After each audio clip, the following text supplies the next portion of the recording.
Looking at positive portrayals in shows, books, movies creates a great opportunity to see what life might be like from another person and empathize with that experience, to find shared experiences and sufferings with the goal of bonding and creating a healthy community of individuals. This video seeks to help unravel the mystery of why Adora is so beloved by queer girls especially. Multiculturalism in media is a good starting point to invite people to share space together and understand one another, since we all have varied experiences and even people who identify with each other will still hold different views. There's no true way for us all to fully stand each other's lives and perspectives. Everyone faces unique challenges based on their gender orientation, country, religion, and more. All walks of life and their unique perspectives are important for a functioning society. I'm going to briefly explain what a lesbian is and how Adora is for those who don't. The term lesbian is an adoption of the word Lesbos, which is an island in Greece. More specifically, there was a poet on this island who wrote stories about women couples. The poet was named Sappho, which is where the word sapphic comes from. Sapphic is the descriptor to indicate something is gay in a girl love sort of way. As for Adora, she is the main character in Netflix's She-Ra and the Princesses of Power series. She's a broad-shouldered jock gal, people pleaser with self-esteem issues despite being an overachiever. She was raised in the Fright Zone by the Horde's army, of which her mom was the COO. She finds a magic sword during a hike which turns her into a princess. Unfortunately, she grew up her whole life taught that princesses were the enemy, so she kind of shits herself. Then she is captured by the Princess of Brightmoon and taken as prisoner. That is until Glimmer, who is the Princess of Brightmoon, shows Adora that she's been propagandized and lied to her whole life. Adora decides to align herself with the Princess Alliance with her newfound princess powers and fight against the Horde.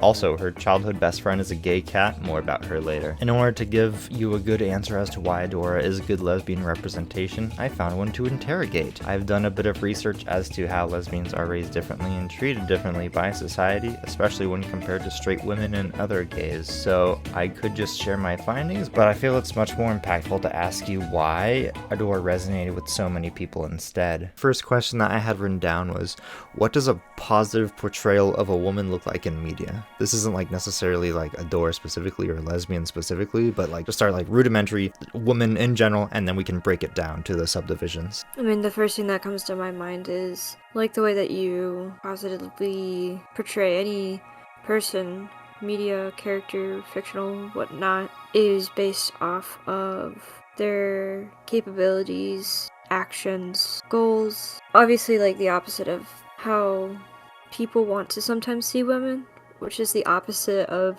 objectification. Positive portrayal of a woman, in media, would be who is strong in their goals, showcasing, or not even just showcasing, but and can see what they've done to get where they are, or what they stand for, community that they exhibit. That's kind of what you see in positivity portrayed for anybody. Yeah, I think one that sticks out in my mind is the John Wick, oh, he's so badass and cool and all this other stuff, but then people talk about the new Tomb Raider anime and they're like, oh, she's not hot anymore, it's bad now.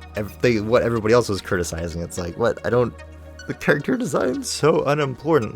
They made Glimmer fat and a lot of people were like, ooh, they made her ugly. It's that's not the point. Glimmer is a huge leader in She-Ra and is the whole reason why Adora got the chance to redeem herself. I've heard some takes on why people were thinking about Tomb Raider. Remind me of her name again. Lara Croft. Yeah. Lara Croft. One of the reasons I think a lot of people think oh, I don't like her anymore, she's not the one I know. Well, their view of who Lara Croft was, well, first of all, you play her in the game, so you feel more connected to the character because you are in control in a sense with them, but she's very headstrong. She doesn't let other people or other things turn her away from her path of determination or her passion or just who she is, which is very headstrong, dives literally headfirst into her situations and such, and it's dangerous. It's kind of how she is. She's a bit of a daredevil, but that's just kind of who she is, and people don't like how much agency she has for her life path, where she is, where she's going, and that she doesn't steer away from that. She stays true to who she is, and that's very powerful for, a character, and because she happens to be a woman, people are like, no, that's not right. That's not right, because they're not used to that. But that is a great depiction of a very strong character, whether their gender be male, female, or woman, man, whatever. You know, it's a person, and she's great, and that's what I think. I'll use because you know, older like video games, they have like a history of portraying women in a particular like way as like this sideline character meant like just for aesthetics purposes and not to play like a real like the princess in the tower that you have to save as like a trophy that you obtain completing X task or whatever. But there's this older game from 1993 called Shining Force that one of the most powerful units in the game is May.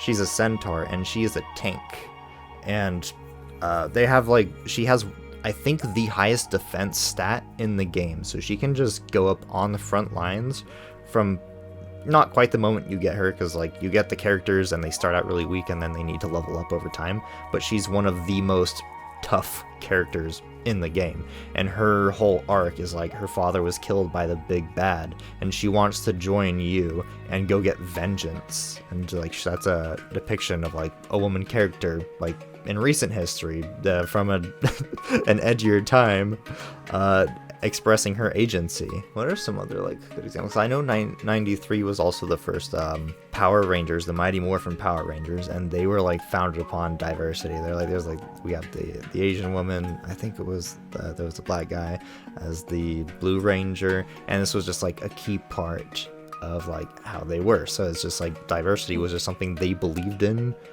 the first place, and like it's a $500 million franchise, and despite this being something that they've led on since their existence all more than 30 years ago, and it's suddenly now an issue all of a sudden, but they've been doing this forever. And I guess we can go a little bit more granular as like the different like expressions, like what would like a positive, well, I guess it's hard to know what like a positive expression of like a lesbian would look like unless we know like some of what the harmful stereotypes look like. So what are you might be more familiar with, like, let's see, a harmful stereotype like for Native Americans, it's like the shaman who doesn't like fight or anything, but it's like, no, the Native Americans were like, there's actual like bloodshed, and like one depiction of Native Americans is like they're just like fucking sit around smoking pipe all day. Oh yeah. Hence why they even use Native Americans for a lot of tobacco companies, and that makes sense. I hate that. Alright, let's see. I could go with the fact that there is an example of what people think about when they hear the slur. It might be a slur. Pretty sure it is. Dyke.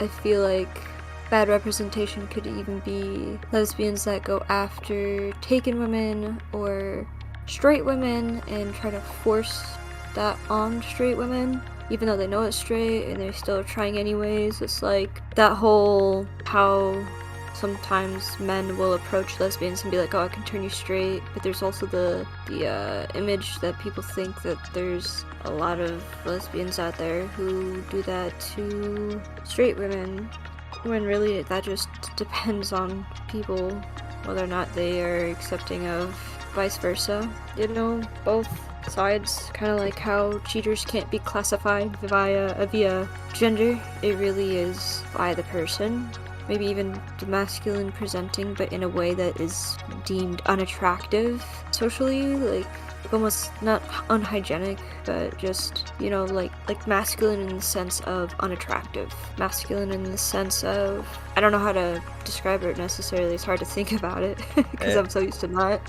I think it might be that what you're saying right now reminds me of like the clip where like there was this one girl that went on like Jubilee to talk to, I think it was Tucker Carlson, and then Aiden Ross was like lambasting her on his stream for like having hairy armpits and like calling her a pig. Yeah, they want to I think it's in that sense, because it's the kind of stuff that if it's not your typical woman that's all cleaned up and nice, and knowing that like a lot of people that are not well aware or don't surround themselves with more of the community, their first thought would be more of the masculine lesbian, but more gross, like the same similar characteristics maybe a man has, but it's not berated on men as much as it would be lesbian, because it would be used as weaponized against them. It would be weaponized against them. Like the thing that came to my mind is almost like greaser, like a greaser kind of vibe, but not in a good way. Like masculine greaser vibe from a woman, but frowned upon, looked down upon, judged upon simply for something that isn't even accurate. Especially with that kind of lens on your view. This might actually be one of the like most notorious one, is like the fat, blue-haired, septum ring, like perma screaming lesbian stereotype, which I think has just become like a depiction of like a queer person, broadly speaking, to like paint them as like gross. See, I don't know the roots of how that depiction became more prominent. I think I can understand it, like butch lesbians, but they're not your attractive butch lesbians. So, I mean, typically, obviously, fat shaming is a part of that. Anything that can be snatched from perspective-wise, that is like, you think you're all this and you're not, because I think so. And so somebody who is not only masculine presenting, but also potentially overweight and butch but not attractive, and doing all these things that a lot of people see as leftism, or things that usually only younger teens or people who think are liberals would do, such as dyeing the hair, the piercings, maybe even goth, or the masculine dressing, all things that don't match your typical straight view, your look. The look. And so it makes sense, because it's harder to scrutinize somebody who's gay, who's also pulling it off in the way that they're like, okay, I have to admit, even I find that attractive, but they won't say that. So it's easier to group it with the people who they see and can easily be like, oh, that person's gay and I think they're ugly. And of course, then that groups with, everybody's gonna see that and be like, yeah, haha. That's it. That's the depiction that I'm going with, and that's how I recognize the entire community, is by this set example, because I feel like I can say that about them, because I think that I'm better than the outward appearance that they're presenting. Could be, as to why it's that example that is most prominent in some cases. I forget where I heard this, but it was something about like gay men, they have like an inherent power. Gay black men are like turbo discriminated against, but like straight, like even homophobic black guys like are perfectly okay with white gay people, because there's an expressed like power in like a situation, but like also they do hold some minority status, but like they feel like they rank lower, so much more hate crimes will happen on a gay black person as opposed to like a white person, because the double minority status there is like having the desirable trait like masculinity and like skin color. And there's not like a whole lot of depictions of like other double minorities for like the classic lesbian, like negative lesbian depiction that I see is like the fat like butch girl not wearing any like makeup with the dyed hair, short hair and whatnot. And it's just like, okay, this is not like fitting my depiction of a woman, so therefore I can use it as like an ill representation of the group I don't like, as opposed to somebody like Ellen DeGeneres is just like a very attractive person. So it's like, oh, I don't really think of Ellen DeGeneres when I think of like gay women, because it's like the good kind, quote unquote. To be Right. like a guy, like a straight guy, like one of the reasons why lesbians were more esteemed socially compared to like gay men, especially in male groups, is because like the guys could like imagine himself with two women, where like there's a weird power fantasy of like, I turned her straight, and like these are huge zones of thought that affect straight men's like perception of lesbians. It all boils back to masculinity sensitivity.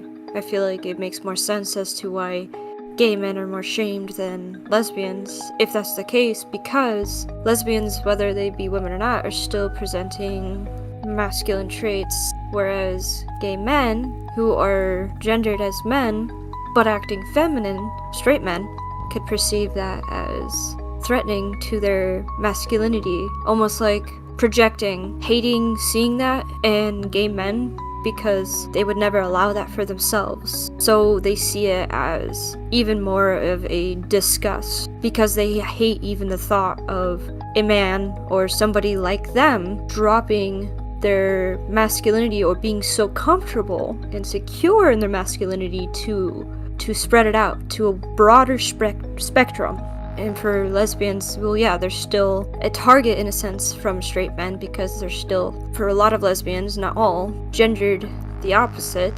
Because not all lesbians are bona fide as like women, they're all women, not correct. But for the most part, the way that society sees them is typically female presenting. But the ones that act masculine are still masculinity in a sense, and still an object of lower status than men themselves, whereas gay men are of closer to equal status, but because they present themselves feminine, it's more, they hate it more. There's a lot more toward it. We don't see like a whole lot of like hyper feminine depictions of lesbians. Like I mentioned the Ellen DeGeneres example. It's such a common for lesbians to be depicted as like masculine. Is that just like, why is it regularly depicted like that? Do you think it's just because they stand out more, or is it because like they come across as like a different category from like women, like, oh, we're doing like our own thing over here, or like where do you think that like standard of like lesbian equals butch comes from? The only thing I can think about is the fact that it's easier for anybody to identify somebody as gay if it's clearly, unlike the status quo of straight, which would be, yeah, if a female is dressing, presenting, acting. I think that lesbians are regularly depicted as masculine because it makes the most sense to people. It's the easiest to identify. It even lines up a little bit with science in some cases. Hormones affect brain development and the way that we run, the way that we function. I think there's a good amount of people who are gay that have, for assigned female at birth people, a little bit more testosterone than your average amount. Like, your gender has to do with it too sometimes, with masculine lesbians. Some people who are masculine lesbians are completely cisgendered, like, oh yeah, I'm a woman, and other people are like, no, I'm non-binary or gender fluid. But it makes the most sense to everybody else to depict a lesbian as masculine because their brains are wired to the straight binary of a relationship being man and woman. So it would make sense if there was a woman presenting more masculine to be attracted to the opposite, which would be feminine. People are wired to look for that and look for those identifiers. So that's probably why lesbians are regularly depicted as masculine, even though there's plenty of lesbians who are very feminine, if not even some who are hyper feminine. I think one way that like I had contextualized was like a lot of guys are like, oh, I like women because I am a masculine male. If a woman likes women, that automatically makes her more masculinity, because masculinity and femininity go hand in hand. That's why you can't get, that's why it's okay for like two like dude bros to like act homoerotic in a quote unquote ironic way, because it's like, that's completely, masculinity squared isn't compatible and femininity squared isn't compatible. It has to be one and the other. And that's probably one reason why when people see like a guy, even if he's not gay, just acting more feminine, they're like, oh, that's gay, because that is the antithesis of masculinity, which means you cannot conceivably date a woman. It just wouldn't work out, because that's not how people are compatible. And then the whole breaking the binary kind of melts that perspective of like relationships of like, oh, lesbian has to like feminine woman, what? And then we don't see that quite so much anymore. I know Adora is depicted as more masculine, but she also has like a lot more feminine traits. But the next question is, how does Adora subvert a lot of those like stereotypical depictions of lesbians, like especially like the blue-haired feminist or like the mask butch lesbian? Kind of like take those depictions and use elements of them, but not in the way that people would expect. I'm trying to think of an example. So Queer Force, the Netflix show, they took like a gay dude, made him like super high feminine and gave him like the stereotypical gay voice, and then like, oh, let's make jokes about anal all the time. That's not subverting it at all. A good subversion. I think I understand now. Yeah.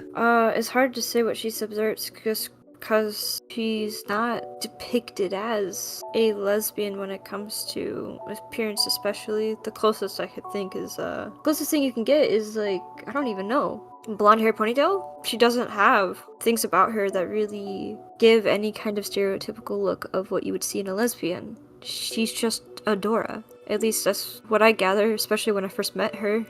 what gave her what the gayest thing about her that I would have gotten in episode 1 would have been her obsession with punching.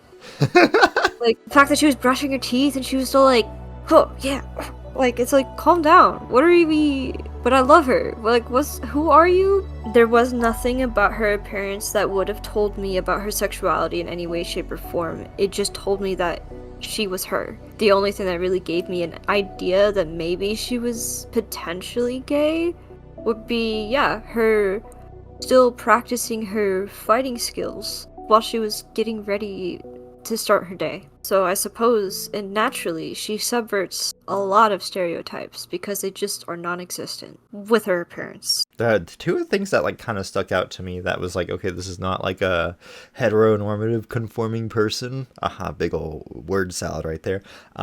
Was partially like how she has the ponytail. She also has like the bun on the head that has comparable to a pompadour, which is a very like masculine haircut. And is it? Not super recent history. In addition to like the huge shoulder pads, like big shoulder blade things is like, that is generally more masculine presenting. But I was like, oh, she's a jock. There's girls that like play like soccer, and like there's girls that like play football and stuff and do wrestling.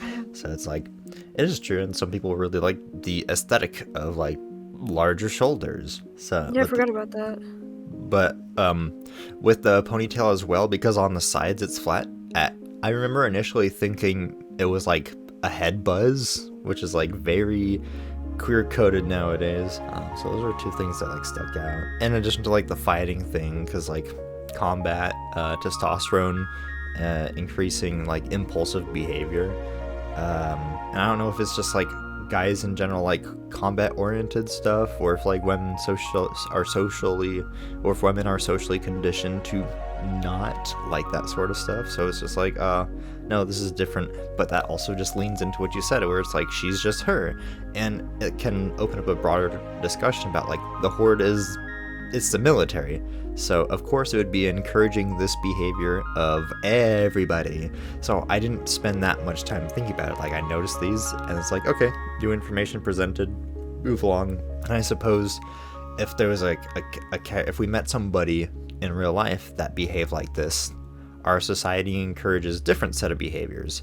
So from our perspective, she comes across as a much more masculine woman. Yeah. No, I didn't think, I mean, obviously with the punching and the combat, yes, but I don't know how I forgot about the shoulders, because usually you see that stuff in, even like football pads, shoulder pads, you know, where it broadens the shoulders. That would be a little bit more masculine. Nobody else in the Horde has a broadened jacket like that broadens the shoulders and such. Scorpia, though, is another example, though hers is natural. I think that's just part of her shell, part of her person. But she's also depicted as masculine. And she would be like a depiction of the masculinity. Yeah, like a way more gay looking than Adora, actually, now that I think about it. And ironically is gay, but you don't get that just from her personality, though. That would only be maybe if you wanted to judge her by her appearance. Then yeah, you'd be like, ooh, that one is gay. But like, Adora's is more subtle. It's interesting that you mentioned that, because Scorpia did come out the gate swinging with her affinity for Catra. That made it very clear, like from the moment that we meet her, it's like, oh yeah, she's fucking like head over heels for Catra. But her personality is much more like stereotypical mother, nurturing, sweet, gentle, looking out for like those smaller and weaker than her, wanting to like nurture and playing this supportive role. Like we find out in season 2, I think episode 3, Scorpia is strong enough to solo She-Ra. Not just that, but Glimmer at the same time. She could lift him up and throw him if she wanted to. Yeah, she is, prior to Adora unlocking like the true She-Ra power in season 5, she was the most powerful in just like terms of raw metrics out of everybody. And then after Glimmer had unlocked her power in season 4, maybe she was stronger there too, but for a while Scorpia was the most powerful character, but she did not employ those strengths. She was much more employed like the more nurturing, like caring about people aspect that's not usually commonly associated with lesbians in media. So I think that Definitely was not. yeah. I love how they not contradicted, but made that her character. It contradicts her looks in the sense of not what you expect. Don't judge a book by its cover. Yeah, that was a good subversion, especially with like a scorpion too. Like, oh yeah, a scorpion. The only time that she actually used her full strength and like the way that you would expect was when she was under, what was it, not mind control necessarily, but when Horde the Prime. Heart of Etheria was activated and she wasn't herself. Then all of a sudden she was a tank to be reckoned with, using a strength that she never had used before, like literally the most powerful that she's ever been. And it wasn't just because of her stone, her gemstone, or an ability, but anyways. And then in addition to that, like it subverted the, not just like a lesbian depiction, but like a scorpion is often used to like represent death or sickness throughout mythology. I forget which of like the gods of death is represented by a scorpion. I want to say in Egypt, or maybe that was like a plague god. But it just played against that and not only subverted the butch stereotype, but is also just like, okay, we're gonna take like this depiction of something that's like commonly feared, arachnophobia, the most common fear, and turn it into the sweetest, most lovable thing that like we can possibly produce in this show. And she ends up being one of the most wholesome characters, even though she has all this stuff stacked against her. Agreed. Yeah, being in the evil horde as well, where she's not allowed to be a good person, she still shines in that regard. The next question was like, what qualities of Adora do you resonate with and why? And why? But like, I am interested in that, but I'm also curious because we were mentioning Scorpia just a second ago. If there's any qualities with if there's any qualities with Scorpia that you especially feel like more connected with as well, since she's one of those characters that not a lot of people seem to talk about her representation quite as much. There's qualities about Scorpia that I resonate with in my younger years. There's a lot of qualities with Adora that I resonate most with my current years. A little less now, since it's been a bit since I first watched She-Ra and rewatched it, and again and again. I really love She-Ra. Scorpia, the qualities of Scorpia that I resonate with, if I were younger, tends to be the optimism, the positivity, the determination to not give up, regardless of people being like, can you calm down? Can you not? You're not getting it. Why are you like this? Kind of vibe. She doesn't care enough because she loves life too much. Not too much, but as she should. That's probably the most that I resonate with Scorpia, is just she lets her heart guide her without any shame. I love that. So for Scorpia, that's probably what resonates with me most. Yeah, and we get to see how you said like the calm down or why are you like this? Like I feel like those might have been quotes that like Catcher also said towards Scorpia at like a couple different times. Being character. Definitely being character for sure. I mean, she kind of just yeah, Catcher's kind of an ass. Not kind of. She's not a good person in a lot of senses, so I can't say that, yeah, she's a good person. Like, no, she wasn't a good person when it came to Scorpia. She just wasn't. Or Entrapta. Neither of them. And both Scorpia and Entrapta are very neurodivergent coded, and Catra probably, definitely saw herself as better than them. So kind of is like, let them be. Let them be. They're fine. They're great. They're wonderful. The qualities of Adora that you connect to more deeply than with a Scorpia. There used to be a word, kin, when you kin a character, you know? When you relate to them, or, like you said, resonate with them so well that you feel like you're almost like you are them. Not that you're just like them, but you kind of are them. Adora is very insecure, and it's not necessarily because she just feels like, ooh, like, I don't look good, or I'm not very strong. It comes from a source of needing to be enough for everybody else around you. Being somebody who grew up under religious practice and, you know, being gay, it's like I constantly had to tell myself I need to change, I need to do better. I'm constantly being monitored, I'm constantly seen, I need to stay on track. Because if I don't, any failure that I exhibit will reflect in everybody else around me. Adora lives under similar pressure, not because of religion, not because of sexuality, but because of her place of origin, her upbringing, which, no, I don't mean when she was a baby where she actually came from. I mean where she was raised, which was under Shadow Weaver, which was under the Horde, which is under the propaganda that they all gave.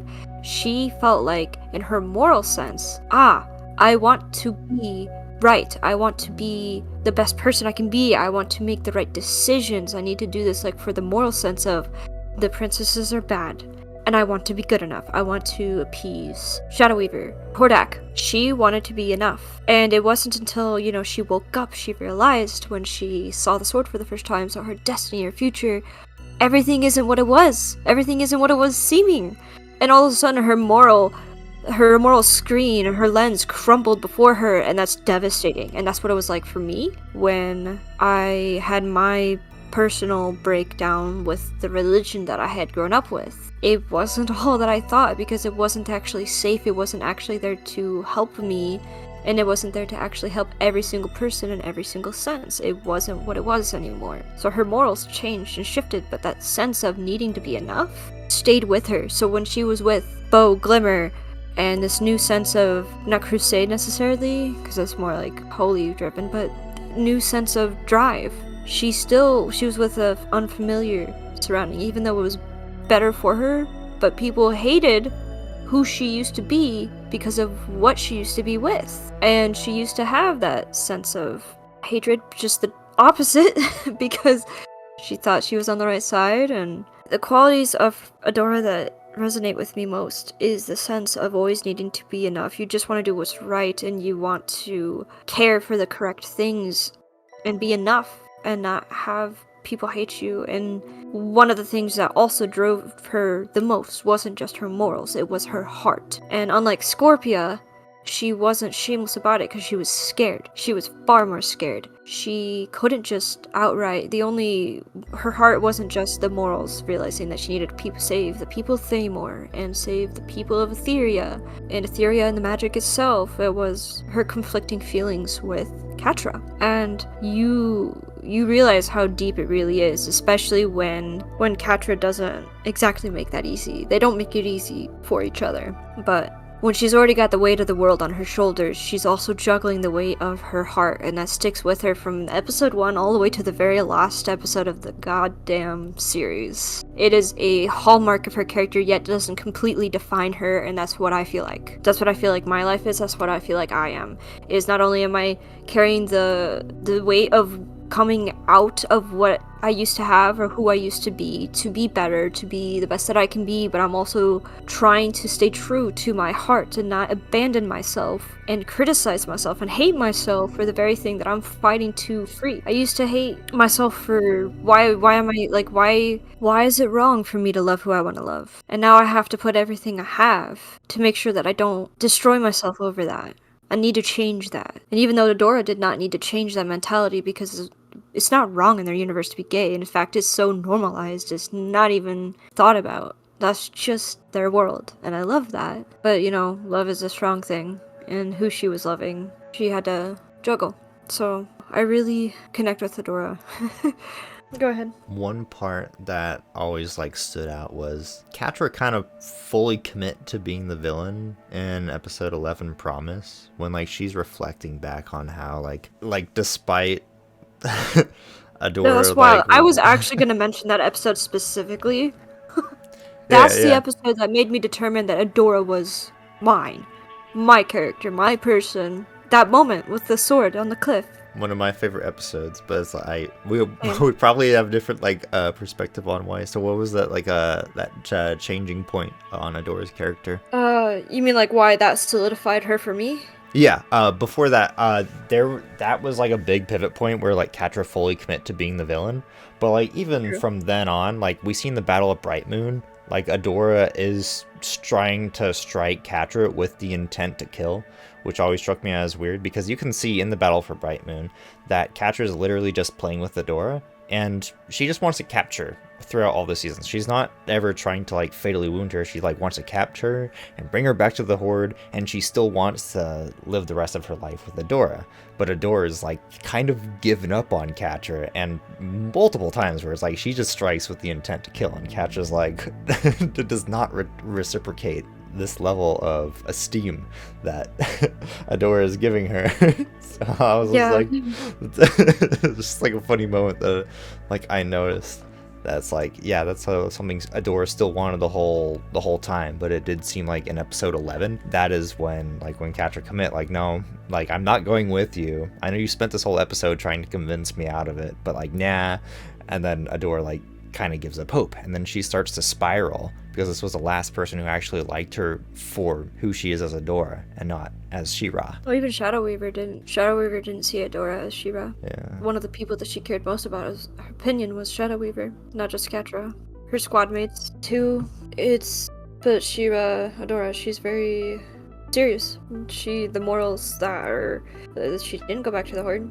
She couldn't. So she fought Catra as a means if Catra really abandoned who she was, who they were, and is threatening the lives of actual people, because she's actually, leading armies of drones and stuff, and if you're gonna risk the lives of other people, Adora takes that seriously, so that's probably why I guess there was times that she was able to put her heart aside, because she was more morally driven in those senses rather than her heart, because she truly thought that the person that she knew they must be gone if this is really what's happening right now, or at least I didn't know you like I thought I did. But anyways, the cliff scene. Do we want to move on with more of the questions, or?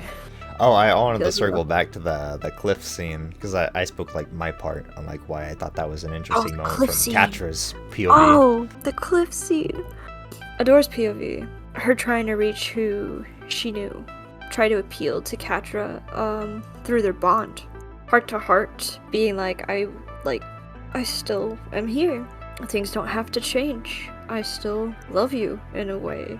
Just trying to appeal to Catra's humanity. But that's not what it was about for Catra, most likely. So what Adora's expectations were, this is what we know best. This is how we've always stayed together close. This is how we've always been there for each other, was this form of empathy. And to see that empathy, it's like that moment where she thought maybe Catra's pivotal moment from almost being swayed by that. You can see in the way that they kind of like tease each other, joke around, elbow each other. Not joke around, but like, like the way that she teases Catra, because it's like her love language for her is like how they bonded. But it was the promise flashback, where Catra's abandonment, it's almost like it wanted to remind her she still abandoned you. Like, don't fall for what Adora's doing. She promised you, and she broke that promise from a long time ago. Don't fall for it. But Adora's perspective is, we're still just people. We still love each other. We're still here for each other. Like, this is still possible, this is still present, this is still here. I'm here, I love you. That wasn't what it was like for Catra, especially with that flashback. So the cliff scene was, Adora didn't realize that, but Catra very much knew what she was gonna do after that moment. So when the cliff came, it felt like, well, that was betrayal for Adora. It was like the person that you love the most quite literally left you for dead, and that hurts more than actually dying. So when what's her name? Light Hope, when she spoke to Adora and said, Adora, you must let go. At first, I thought she meant what she was hanging on to, like, just trust me, if you let go, you'll survive, you'll live, you won't die. But I realized later that what was going through Adora's head was probably not letting go of the cliff, but letting go of Catra. And I think that she chose to let go of the cliff because it's almost like the chance of her just going away, it seems less painful in the moment than accepting that the one that you love most, like, having to let that go. And that hurts, like, so fucking much. So I'm not sure what that meant to Adora in that moment, but I saw the pain. I knew what she was feeling, and she let go just slowly, almost like just like the strength of what's holding her in, just a gentle release. That was the resolve that she was feeling. She wasn't determined, she wasn't like hard set, like that was her weakness, but also grace of just letting go. And it's like, because her heart was anything but strong. So she didn't struggle, she fell without fight. She just let herself just go. She didn't know what was gonna happen. She didn't know if Light Hope was me, like, gonna save her. I don't even think that's what she really cared about. She didn't care about her well-being. She just was feeling pain. I never interpreted it as an attempt before, but I did. Part of it makes me think if Hope announced that like she had been following Adora ever since she arrived on Etheria. She just couldn't reach her. So I'm wondering if Light Hope intentionally chose, well, I mean, obviously she must have chose all of these specific sequence of memories to reveal to them to try and drive them apart, so that way she could have better control over Adora later. Because we see her do this later again in episode, what was it, 12 or 13? When, like, she's like, no, you need to let go of Glimmer and Bo as well. And she's like, no!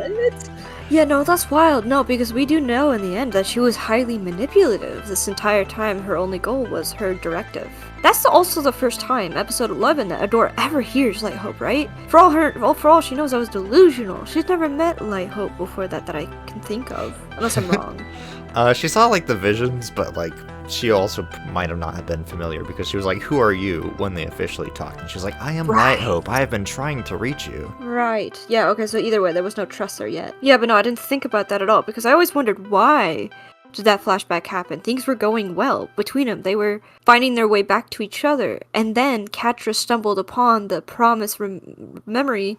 Adora came in like halfway through, but Adora didn't see that memory the same way Catra saw it either, because Adora saw that memory as, I'm still here with my promise, whereas Catra saw that memory as, you broke and left that promise behind. It's wild. The differences of perception create such clash, and that's why Adora was so distraught, and that's why Catra was so distraught, in their own separate depictions. It's wild. Honestly, I didn't even think about, like, Light Hope gave them these visions on purpose. Like, I thought it was just, like, it was just showing random memories, because the stuff before that That's what I thought too. was pretty randomized already. Yeah. But yeah. The next question that I did have was, like, what are, like, some of the challenges lesbians face in regard to, like, gender roles? As, like, I know that's such a very broad question, because I don't follow too many, like, lesbian content creators who talk about, like, these subjects, like, exclusively, so I'm not sure if there's any specific problems. I know, like, some issues in, like, gay relationships and, like,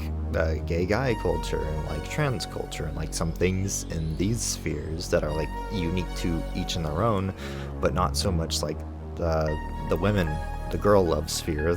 Is there anything that you've noticed in there that you don't see as often, or, like, is received differently in that sphere as opposed to the other groups? Are you talking about what are some challenges lesbians face in regards to gender roles? Is that where we're at?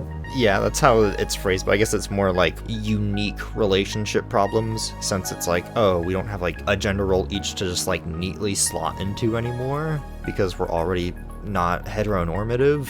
So is there, like, any unique struggles in that regard? Like, for example, a lot of, like, gay men who, like, are raised differently can struggle a lot more with, like, talking things out, since being a good communicator was basically never an expectation of men, aside from, like, men in leadership positions. So that can often be, like, a huge struggle why a lot of, like, gay men don't make it very far into relationships, because they just don't know how to talk things out. Is there any, like, specific ones for women? Potentially mental diagnoses. I know that there's allegedly a statistic that indicates that women loving women relationships are commonly more toxic than other relationships. Like, they're just more messy, dangerous, maybe. That's in the mental, emotional sense, maybe even physical, but I don't think so. Things like borderline personality disorder, bipolar, other things like that, I think are more prominent in female assigned at birth people or women. I could be wrong, but I suppose, well, even for being a lesbian, there's still the struggle of communication skills if you grew up in a very unaccepting household, which is the majority of us. There's a lot of examples of us where we can't exactly bring the other to our parents, because neither of our sets of parents are exactly supportive of that, and it's always stressful, and you kind of learned how to keep that to yourselves. But I'm sure that also applies to gay men relationships, or the comparison to, like, just the not being able to confront parents about just, like, these niche issues that, like, heteronormative kids would be able to talk to their parents about, and that, like, yeah, well, even the limiting things factor. But the part about, like, the relationship stuff, like you said, allegedly, and, like, I agree with that, because, like, there will be like any statistic that like cis or straight people will use to try to frame minorities as more violent. This is where like they talk about like the crime rate of black people being higher, and that justifies them having like a huge swash of prisons. Yeah, and like the whole it's like taking a group of go ahead. Like the whole black men not being in the household is like white people are way more divorced or like fatherless much more frequently than like black families are. So there's just random metrics that are like pulled up, so it's like hard to know about these metrics if we don't like have a way to like look at it, like how does it actually play out, like the play-by-play. That's why like your example of the not being able to communicate to your parents on like behalf of like relationship issues, because like any mention of it will like result in some sort of punishment for just being yourself basically, and so it's impossible to actually open up that form of communication, which is actually something that like because I have like some like queer discussions with my dad on occasion, and like one of the things that he apologized for not like being a better father because he wasn't able to accommodate things like that. So it's just, and it's weird because I never faulted him for anything like that before, but it's like interesting to like see like even the parents can be aware that like, yeah, having like a neurodivergent or like a queer kid is more rough because there's just ways to deal with these issues that I'm not equipped to help them with in society. Even if I'm accepting and do everything I can, society will still punish them, and I can't really do a whole lot to subvert that. And where it comes to like queer people being allegedly like more like violent is probably partially like, so like their parents would like abuse them, and without any proper communication issues, it's like, oh, my partner did something I don't like hit them. Like I've heard so many stories as well. One of my friends, like his brother was just recently had to change homes because the dude that he was with like assaulted him recently. And I'm just like, it's just areas where people they don't have like the privilege to seek guidance because nobody wants to guide them. They want to say, you deserve this for being born different. And that makes it really hard for white dudes or like straight people to like have an effective relationship with a lot of queer people, is because it's like, it's hard to have like these discussions with them because they just can't see it from that perspective, especially for people who would try to offer advice. Is like they're not the demographic that would offer advice in the first place. On a scale of 1 to 10, how good is Adora's representation? 10. Oh, this is interesting because like this mattered when I did the Perfuma video. Like I did some other videos on like people who I felt like weren't like good representation for the thing they do.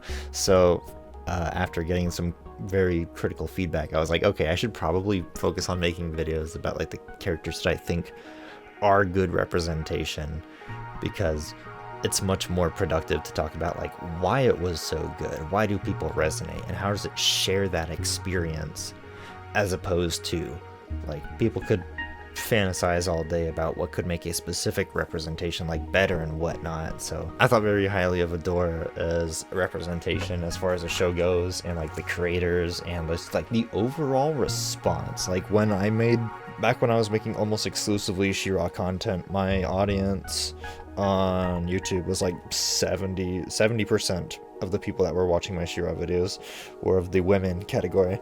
And since then, as I've made other stuff, it drifted like towards the male audience.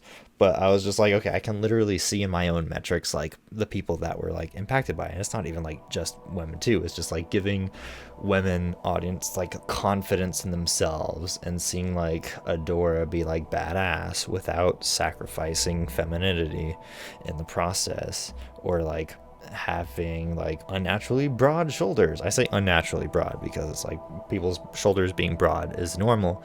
It's just that some women are especially insecure about their shoulders because it's like, oh, only guys have broad shoulders. It's like, no, shoulders are shoulders. But it wasn't even just like, as far as lesbian representation goes, just an empowering character for everybody who watched the show, like transcending representation. And that's something that is especially harder to come across. So it's just, it's just a golden character all around. The transcending representation to like being especially applicable to this particular group, but also being relevant to like all these other categories. Is there any other specific portrayals or specific representation you want to see more of, like, in the future, or like anything that Adora didn't touch upon quite as much as you would like to see, that like a new Netflix original show might come out and like touch upon this topic or this representation? Do you have a lean? I just hope that there's more representation, if we're talking about like in the sense of lesbians, more representations of lesbians that don't fit the gender norm of being strictly cisgendered, because there are plenty of lesbians who are not cisgendered, so non-binary lesbians even, or androgynous lesbians would be blended. There's a little bit of that in media, but so far little. The only example I can think of off the top of my head was one character that was so brief in Steven Universe. I don't even remember their name. They were so minimally there, like it was a brief introduction that they weren't meant to be remembered, just kind of like there for representation, and then you never see them again. Oh, yeah. The kind of representation that most people don't like. It's like, hi, do we get our brownie points now? Awesome, peace. Yeah, they weren't ever gonna be a main character though. That's kind of how it was. They were cool though. It was kind of nice. Yeah, I But think maybe, yeah. I remember, because I guess that leans in towards like my answer to this question a little bit, because I remember not like being a fan of Double Trouble's like very distilled androgyny. And I was like, can we get some people like who lean more one way or the other way? Why? And stuff like that. A big part of it is like androgyny is nice, but like it would be nice to have like cis characters that are androgynous as well, instead of being just like reserved for non-binary people, or be like somebody can still have dysphoria, but still like expressing themselves one way. So gender fluid. That counts too though. I mean, Yeah. gender fluid could be another. I'm gender fluid. I'm a gender fluid lesbian. More female leaning, as in when it comes to like, or like woman leaning, but still have times where I'm already naturally androgynous, but I'm gender fluid. Yeah. And a lesbian.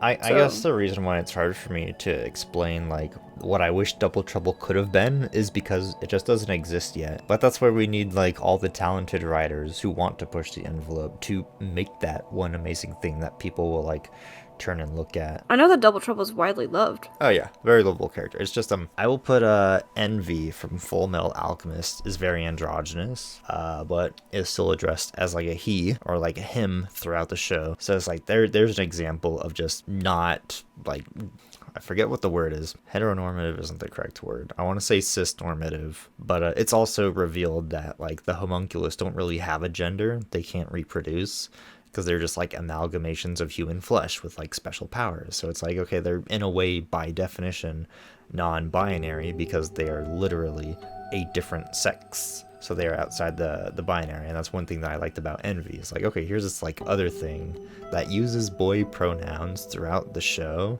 but portrays themselves and behaves in a way that tries to make themselves seem mixed, or at the very least gender fluid. And that was something that I really liked about Envy's portrayal. Versus Double Trouble, it just feels a little bit more showy, which makes sense for Double Trouble, since like theater and acting is like a huge part of their character. Yep. But like they're quite literally very showcasey. Yeah, so it might just be that aspect gave me the ick. But like for example, for George and Lance, Beau's parents, there is enough evidence to try to be like, oh yeah, one of them is trans, and that's why like they're all like blood related. If they didn't use like some sort of like clone themselves to create their children, their 15 sons. And the show doesn't really give this any attention whatsoever. Like it's just like, this is just like part of the universe. There's these like two dads and they have kids. It's like, well, how did that happen? This is something that's like fun for me. I find it to be really fun to think about. So it's like, okay, you could look at it like gay representation, but you can also view it from the lens of trans representation, or also like the kinship of like adoption style families. I guess part of it is like the broadness that something can be interpreted at. Like one of the things that I really liked about Adora was we didn't discuss too much about like the trans guy audience that she might be targeting with her portrayal in She-Ra, because if we make the characters a little bit of an open box, then a lot more people could bond with the character than otherwise would.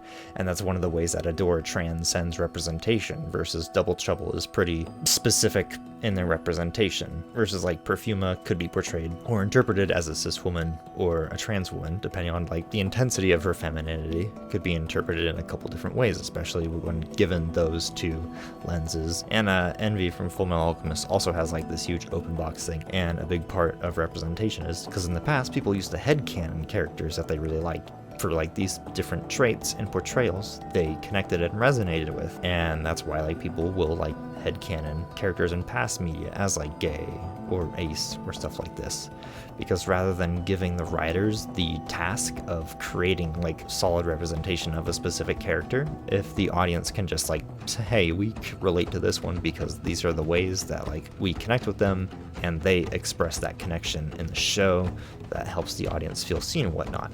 But you kind of need to add that diversity in the first place, just not title it, this is X representation, like with Double Trouble. And I think that's one place where they fell short while everybody else was so broad. I see what you're saying now. Hopefully that was a good explanation. Like I said, like Adora has a lot of relatable traits and behaviors for everybody, despite being especially good for lesbians. Like a lot of people liked Double Trouble, but like didn't really relate to them. Yeah, I had trouble relating to them just because they seem to just not care about anybody at all. Because I feel a big part of like the gender performance, expressing your gender, is you have to care what people think of your gender to an extent in order to like perform it in a way. And Double Trouble was so like aloof that it's like, okay, well if you don't care about your gender or the way people are perceiving you, then like why should I? Versus like Adora was like, oh, I don't like the dress y'all gave me in episode 2, and like I wanted the dress in Princess Prom that showed off my arms, and also don't take away my sword, I want that, just be careful with it. And then Catra's like, I'm wearing the suit, I look so fly. And we see Scorpia, despite like having like a very stereotypically masculine frame, is like so many elaborate and like fancy dresses, just like elegant, over-indexing into like the femininity, and it was like such a great expression of who she is as a person, and not just, oh, people interpret me as like masculine because of my frame, so therefore I'm gonna be the one who goes to in a suit. That would have not been truthful to the character. She was so good. Yeah, so it's nice to see how Adora like still leans more feminine than like masculine throughout the whole show. It's like me. But always finds ways to tie in her bits of masculinity into her portrayal and like outfits throughout the whole thing. That's who she is. Just who she is. Yeah. Whew. Was there any other like specific episodes that like you felt did a really good job at like portraying specific experiences that you wanted to talk about? I have to think about other than 11. Yeah, that's the big one. Obviously, season 5 is my favorite season for many reasons, and I think it's the episodes that kind of make it feel like the relief that Adora was waiting for so long. It gives Adora the restore of hope, you know, like after so long, maybe Catra's finally coming around. Maybe not. Actually, she's still being a bit of a butt, but who's to suspect is still Catra, as she gets reminded by Glimmer. What did you expect? Alright, fine. Okay, I get it. But finally the restoration of some peace, some love, some hope between the two of them. I really fucking love season 5 just because of all that build up. All that slow burn, all the wishy back and forth, Sirius not fighting, then Sirius fighting, the hey Adoras, the oh I'm actually gonna do some damage now, all the oh you're doing something really bad now, Catra, and then not so much so, and then Catra having her flare-ups and not having her it's just all of this, and it just starts to finally curve off at season 5, and it's like, oh this is nice, like look at them, like oops sorry, oh they like each other, ooh they love each other. I don't know, I'm too gay for this shit. Anyways, I do like how, what was the question? I do like how if you like go back and like analyze all their interactions like carefully, they're just like non-stop flirting with each other constantly. Like even in the Battle of Bright Moon, I don't know, Adora's trying like, to kill Catra. Because Adora is like when she's serious, she's serious. Even if Catra wasn't fully, and like Catra's kind of, she's a sadist, right? So, I don't know. Sometimes it's flirting, sometimes it's not. I mean, is there always going to be something between them that pulls at them? Yeah, but like... Back to episode 11 real quick. So, every single frame is drawn intentionally. There's a moment in episode 11 where, like, Adora stops, looks down at Catra's ass, and then, like, looks back up at her and smiles. That's great. What if it was her tail? What if she's looking at her tail? You know? I mean, No? I have a clip in another video where, like, I draw the line. That's like a freaking Vi when she corners Kate against the wall and Kate's like, well, what do I have? And Vi like circles her, literally looks down at her ass, back up, and just kind of smirks and shrugs like, well, damn. And then she's like, boom, boom, you're hot, cupcake. It's like, okay, all right. It's like, can you be less subtle? Right? That's so funny though. I didn't know that in episode 11. Yeah.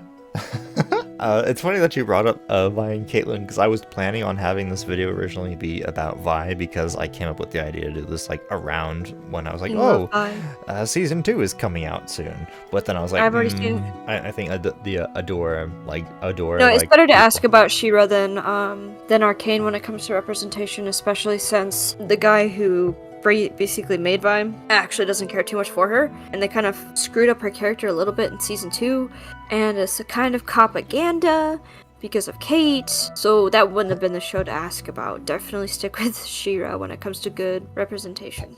Yeah, like I know the person who made Jinx, he also made Echo, which is one of the most positively received black characters, like globally, not even just by black audiences, but black and white. He's like universally beloved character. Everybody loves Echo. Yeah, and like he's a white dude who like doesn't come across as heteronormative, but like for this character being made like around or like just before when people were like, oh, representation matters, this and that stuff, and people were like draxing it through, it just seemed like ahead of the curve and a lot of like effort put into it. And yeah, so it's a shame he didn't get to work on Vi. He worked on Jinx instead, but it's still like very interesting that like they have people at that studio who do genuinely care and like put that into like their work, despite the person who made Vi not really caring quite as much. And I actually didn't like Arcane super much. I was like, oh, there's so much hype, and I played lots of League of Legends. I didn't, and I thought season 2 was better than season 1, but I was just overall it was a painful. I adore Arcane. I adore the fuck out of Arcane. I think it's a fucking masterpiece. That's wild to me that it's just mediocre to you. I think part of it was because I didn't find the characters inherently interesting. It's like, oh, look at these poor children. They grew up in like a bad home in like a shitty city. It's like, I mean, yeah, like that just sounds like a child. I mean, I don't mean to like belittle it, but it just seems like, okay, but like every show kind of starts out like this, like I want to know what's special. Like Powder was like this genius, and she was like getting belittled constantly and like getting like put down, like yelled at by her own siblings, and like felt alienated. And then she didn't really get saved by Vi at the end, right, as they had like this falling out. So she grew up with this very nasty opinion of her sister, and then when she finds out that her sister's in town, like she wants to like go fighting, and then just like she like snaps and like murders a bunch of people and becomes a literal terrorist. And then like after she's hit rock bottom, she's like can find it like in her heart to like forgive her sister, because they're like both dumb kids, and she finally grew up to the point where she could understand that, and the whole time was being like exploited by Silco, who actually saw her as a daughter and like bonded with her despite being one of the most evil people in the show, that like exposed that like he has a heart, and that took them being like kind of equally heartless in order to have that relationship in the first place. And that was a super interesting dynamic, that like, oh, I am a kid that grew up in the slums. That's just not an interesting character arc anymore. I want to see the heartless characters learn to have a heart, because I'm so used to seeing bad guy is evil because we need bad guy to be evil. And like with Silco, like they had him cry at the end, and that was the most like one of the biggest curveballs I wasn't expecting. So it's like I like Silco as like a character. Everybody else was kind of meh, but that just comes to like me desiring different things out of the shows I watch than most people. Is there any other shows? I know we talked briefly about like Steven's Universe. How well do You you always think? say Stevens. It's there's no S. It's just Steven. How Universe. That's his name. It's his name. when it comes to Steven Universe, There you go. Yep. No. how well do you think the lesbian representation was done there? Because I hear Oh, some people. I used to kin Pearl. Pearl is the main lesbian representation of the show, but it's like all of them are gay. They're not technically gendered, but they're every single gem except for maybe one They choose to express is themselves that way. female presenting. They're all female presenting. It's wild, but they're genderless at the same time. Anyways, the representation in that show was The reason why, rough. It was rough. I'm not gonna lie. yeah, It was rough. I bring that up because that's like another one that was like kind of a hallmark as far as rep goes, but like a lot of Rose- people rip into it more so than like any other show. It's because it was the first representation that I ever had. So it was the first show outside world that showed me I wasn't alone. And I related to Pearl at the same time because she's mother-like and nitpicky and I'm autistic. So it lines up. But then also the fact that she really loved somebody that she just wanted to have, and this person just didn't end up being who she needed, and in a way abandoned her. And I was also going through that. So that whole toxic, you realize you're gay for the first time, falling really hard for somebody would literally burn the world for them. And Pearl almost quite literally did. She gave up everything for her, only for her to be like, yeah, but her crush's goals were completely different. Not pink diamond, rose, whatever. The end goal was not ever a romance with Pearl. It was, I don't even know. She's a confusing character. So between Pearl and Adora, you really love plot lines about unrequited love. Shut up. I'll have to find some new recommendations for you. Well, I guess Vi is similar in that sense too. Oh shit. Goddamn sad day. Yeah. It's oil and water. They just don't make it. Top and bottom. Shut up, Vi. I guess so, but I guess a lot of lesbians relate to that because that's just a common experience, to be honest. It's a very common experience, listen. Why does it feel like lesbians have that experience more often than other people? We're just angsty, okay? And I don't know, we're undecisive, women are undecisive, and it's like we're straight girls, and it's like you're discovering love for the first time, and then the other person is also unwary and unsure whether or not they like are strong through gay. Like, no, I can't tell, my parents must hide it. I don't know. And it's like, well, what do you mean? Like, why do we? And then it's like, then they turn out to be like cheat on you or leave you or whatever. And it's like, oh no, I just want to find a girl that loves me too and just as proud as I am. And I don't know, and my best friend, and I hope that she likes me the same way, and I don't ruin it because I don't know if she's gay. Like, I don't know. There's a lot of different examples that lesbians go through of this kind of shit, man. I don't know. I don't know. Part of it could be like the societal expectations of like men and women specifically interfacing with relationships, and what people like expect of them in like their specific role are a little different.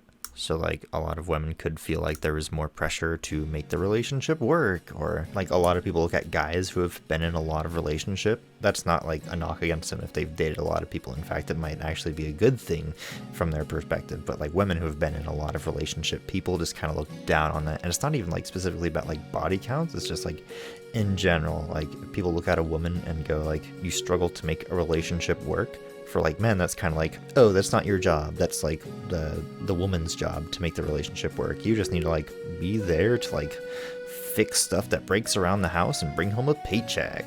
So maybe there's just a more stressful experience there that can make it much more difficult between the genders. It tends to be just you're not dating a man.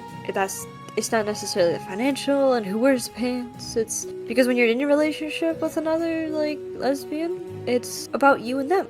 But from the outside, it's also the only pressure that really shows itself most is nobody wants you to be with another woman or a lesbian. Guys were like, damn, they're taking out of the dating pool for me. My chances are being lower.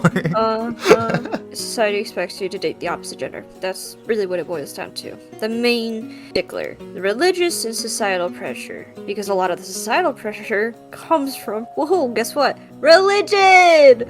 Woo! Because God said so. Don't give a shit. Not anymore. But, yeah, religious, societal pressure, blah, blah, blah. You're not dating a man. That's what it really boils down to. That's what influences a lot of indecision, a lot of not cheating on you with man because I'm bi or I'm just not sure. I don't know if I'm gay. I shouldn't be gay. I'm gonna get kicked out if I'm gay. Nobody wants me to be gay. I'm scared. Like, I don't know how to feel, blah, blah, blah. Because I'm gay. It's like, well, I don't know. You're gay. I don't know. Like, it was scary for me when I first was figuring it out. I was terrified.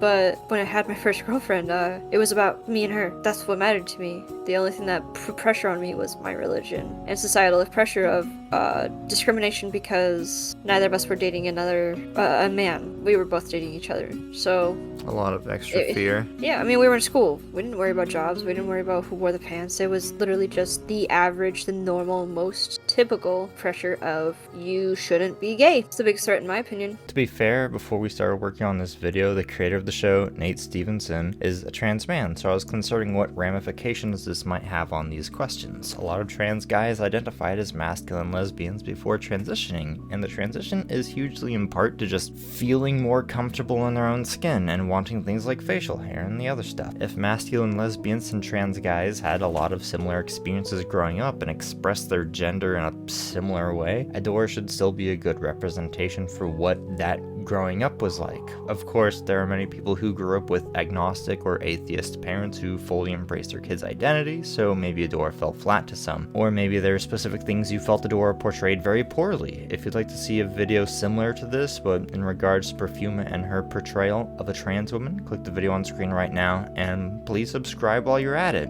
If not, have a lovely day. Peace.